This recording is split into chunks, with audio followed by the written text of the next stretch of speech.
mundo ay ating iikutin. Ang pangit talaga. Bad trip. Lahat ng butas ay ating.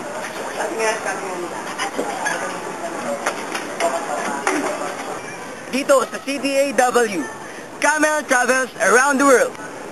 Ako po si Efraim Alan Enoveso. At ito ang... Ako po si Efraim Alan Enoveso. At ito ang Camel Travels Around the World. At samahan niyo ako sa paglibot ng mundo. Ngunit ngayon ay simulan muna natin sa China. Alam naman natin na nang nakalipas na 2008 Beijing Olympics ay hindi natin maikakaila na ang China isa nga sa patuloy na umuunlad na mga bansa. Ngunit, sino nga ba? Sino nga bang makakaisip na ang China ay dumaan din sa isang masaklap o mapait na kasaysayan? Atin itong alamin sa pagpapatuloy ng Camel Travels Around the World.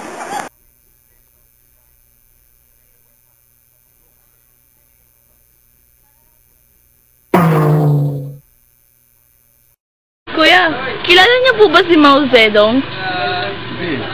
Bakit hindi po? Sino? Mao Zedong po. Baka Mao Zedong. Mao Zedong. Sino? Kasi dapat scripted na lang eh. Hindi nga.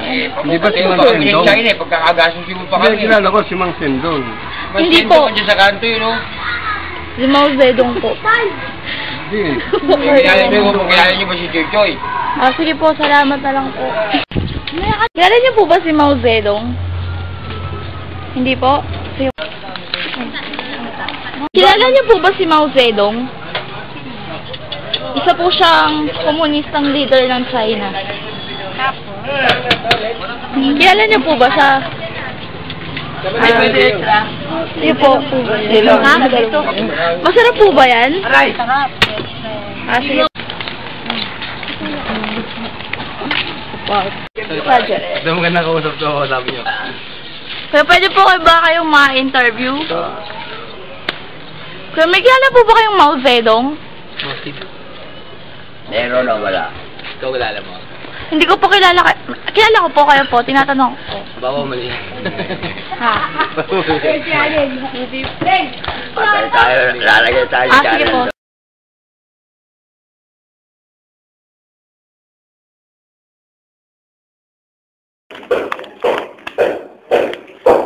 Sino nga ba si Mao Zedong? Si Mao Zedong o Mao Zedong ay isang komunistang pinuno ng China. Siya ay namuno sa Partidong Komunista ng China na nag-umpisa para itatag ang isang sosyalistang bansa. Pinanalo niya ang revolusyon at inagaw ang kapangyarihan mula sa Kuomintang o KMT Chiang Kai-shek noong October 1, 1949. Naitatag sa araw na ito ang Republikang Popular sa China sa Beijing. Kinalala siya ng Maoista bilang isang dakilang pinuno. Ang kaisipan ay isang mataas na ekspresyon ng Marxismo.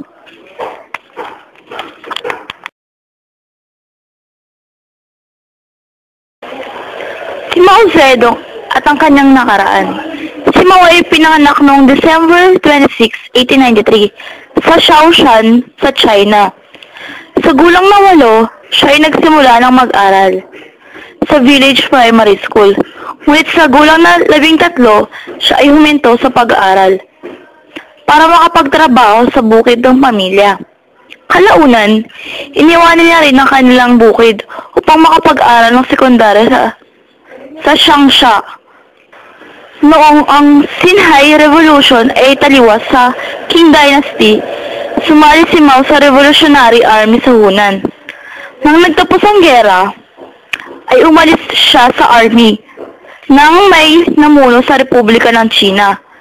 Siya ay bumalik muli sa pag-aaral at nakapagtapos noong 1980 sa pinakaunang provincial normal schools ng Hunan. Si Mao Zedong at ang bagong China. Hindi may tatanggi na ang malaking bansa ay patuloy sa pagunlad. At ito ang China ngayon. Ngunit sino mag-aakalang dumaan din ito sa isang mapait na kasaysayan?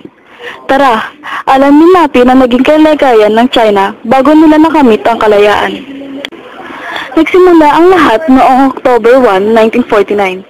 Sa gitna ng pagpupunyi ng mga tao sa Beijing, inihayag ni Mao Zedong ang pagsilang ng People's Republic of China. Ang dakilang komunistang leader ay nangako na ang pinagsama-samang lakas ng masa ang magtatayo sa isang bagong China. Malaya, demokratiko, payapa, masagana at malakas. Gayunman, ang tagumpay ni Mao sa China ay nagudyat nung simula ng higit pang maigting na kaguluhan.